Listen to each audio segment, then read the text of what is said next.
పద్మశాలి సంఘ అభివృద్ధికి ఎల్లప్పుడూ కృషి చేశానని పద్మశాలి సంఘం మాజీ అధ్యక్షుడు గాడిపల్లి శ్రీనివాస్ తెలిపారు. పద్మశాలి సంఘ భవన నిర్మాణం కోసం 1.50 కోట్ల నిధులు మంజూరు చేయించే దిశగా కృషి చేసినట్లు పేర్కొన్నారు. భవిష్యత్తులో కూడా పద్మశాలీల ఆర్థిక సామాజిక అభివృద్ధికి నిరంతరం కృషి చేస్తానని హామీ ఇచ్చారు. సిద్దిపేట జిల్లా గజ్వేల్ పట్టణంలో నిర్వహించిన ఎన్నికల ప్రచారంలో పద్మశాలి సంఘం మాజీ అధ్యక్షుడు గాడిపల్లి శ్రీనివాస్ పాల్గొని మాట్లాడారు. ప్రస్తుత చేనేత సహకార సంఘం ఎన్నికల్లో డైరెక్టర్ పదవికి తాను పోటీ చేస్తున్నట్లు చెప్పారు. ఈ నేపథ్యంలో మంచం గుర్తుకు ఓటు వేసి తమ ప్యానెల్ అభ్యర్థులను భారీ మెజారిటీతో గెలిపించాలని పద్మశాలి సంఘం సభ్యులను కోరారు.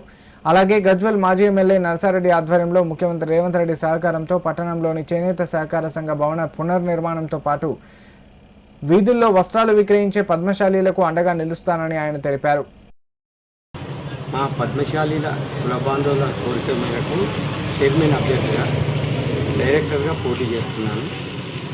మా ప్యానల్ తరఫు నుండి ముందు లక్ష్మణ్ ప్రజ్ఞాపూర్ గారు మరియు నుండు మల్లేశం మరియు చెప్పాల శ్రీనివాస్ మరియు లగిశెట్టి దుర్గం గారు పోటీ చేస్తున్నారు.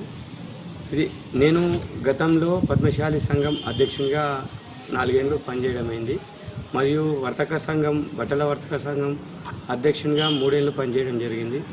ఇదే సహకార సంఘంలో 2 ఏళ్ళు పనిచేశాను. 1,50 లక్షల రూపాయలు తెచ్చి ఫంక్షన్ హాలు నిర్మాణకారు ముఖ్య పాత్ర వహించాను. కాంట్రాక్టర్గా నేనే ఉండి దాన్ని నిర్మించడం జరిగింది.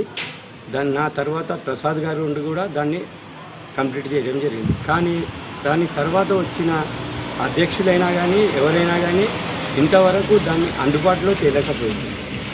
అందుకోసం ఈసారి కులస్తుల కోరిక ఏముందంటే అధికార ప్రభుత్వం ఉన్నవారిని ఎన్నుకుంటే మనకు అది అందుబాటులోకి వస్తుందని, అంటే నేను తప్పకుండా 6 నెలల లోపల మా ప్రియతమ నాయకులు నర్సారెడ్డి గారు ఇస్తే దానికి కావాల్సిన ఫండ్స్ అన్ని తీసుకొస్తా, అది అందుబాటులో చేస్తాను.